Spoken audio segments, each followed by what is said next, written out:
আপনাদের যে আন্তরিকতা, দলের প্রতি যে আপনাদের মমত্ববোধ, তা আজকে এই মাঠে ফুটে উঠেছে। আপনারা জানেন, বাংলাদেশের বিভিন্ন ক্রান্তিকালে বাংলাদেশের বিভিন্ন দুঃসময়ে সবচেয়ে বেশি অবদান রেখেছেন জিয়া পরিবার। কথাটা ঠিক কিনা? এবং সবচেয়ে ত্যাগ স্বীকার করেছেন জিয়া পরিবার। যখন 1971 সালের 25শে মার্চ হানাদার বাহিনী আক্রমণ করেছিল, তখন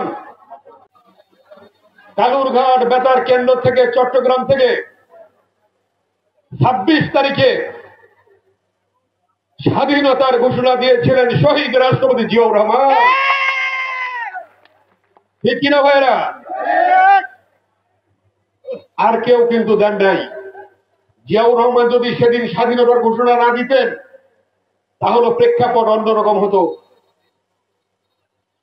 জিয়াউর রহমানের স্বাধীনতার ঘোষণার মধ্য দিয়ে সশস্ত্র বাহিনী, বিডিআর, পুলিশ এবং বাংলাদেশের দামাল ছেলেরা মুক্তিযুদ্ধে ঝাঁপিয়ে পড়েছিল।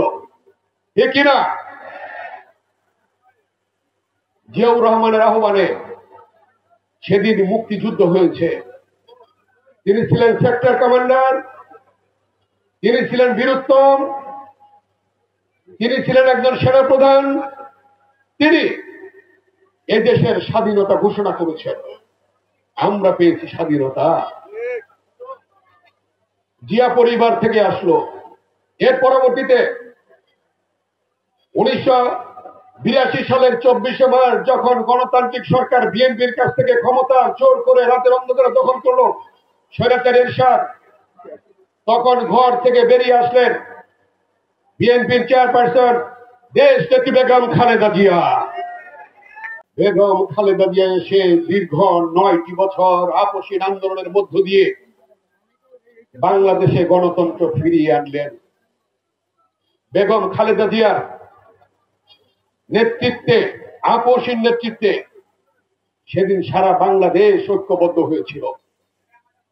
স্বাধীনতা সার্বভৌমত্বের অতন্ত্র প্রহরী হিসাবে তিনি সে বাংলাদেশে কে গণতন্ত্র মুক্ত করলেন।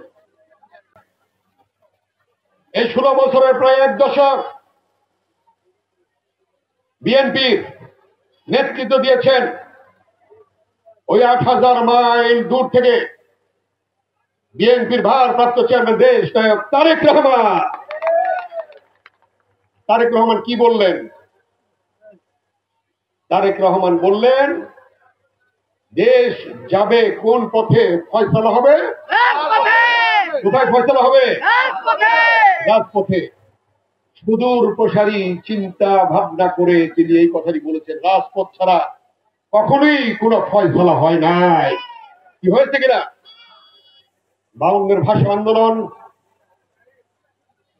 সালাম, বরকত, রফিকের রক্তের বিনিময়ে আমরা পেয়েছিলাম মায়ের ভাষা। রাজপথে ফয়সালা হয়েছিল। 62 শিক্ষা আন্দোলন, ওয়াজিউল্লাহ বাবুলের রক্তের বিনিময়ে সেদিন আমরা রাজপথে পেয়েছিলাম শিক্ষার অধিকার। 69 গণ অভ্যুত্থান, শহীদ আসাদের রক্তের বিনিময়ে আমরা পেয়েছিলাম সেদিন সফল গণ অভ্যুত্থান। 71 মুক্তিযুদ্ধ, শহীদ রাষ্ট্রপতি জিয়াউর রহমানের ঘোষণার মধ্য দিয়ে সেদিন রাজপথে ফয়সালা হয়েছিল। যুদ্ধের মাধ্যমে আমরা পেলাম স্বাধীনতা।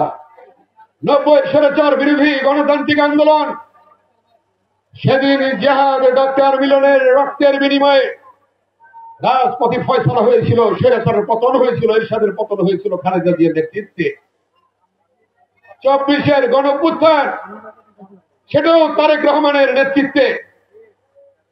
আন্দোলন সংগ্রাম সর্বশেষ ছাত্র জনতার আন্দোলনের মধ্য দিয়ে, ইলিয়াস আলী গুম হওয়ার মধ্য দিয়ে, চৌধুরী আলম গুম হওয়ার মধ্য দিয়ে, সুমনের গুম হওয়ার মধ্য দিয়ে হাজার হাজার বিএনপি নেতা কর্মীর আত্মত্যাগের মধ্য দিয়ে সর্বশেষ ছাত্র জনতার রক্তের বিনিময়ে আমরা পেলাম নতুন বাংলাদেশ।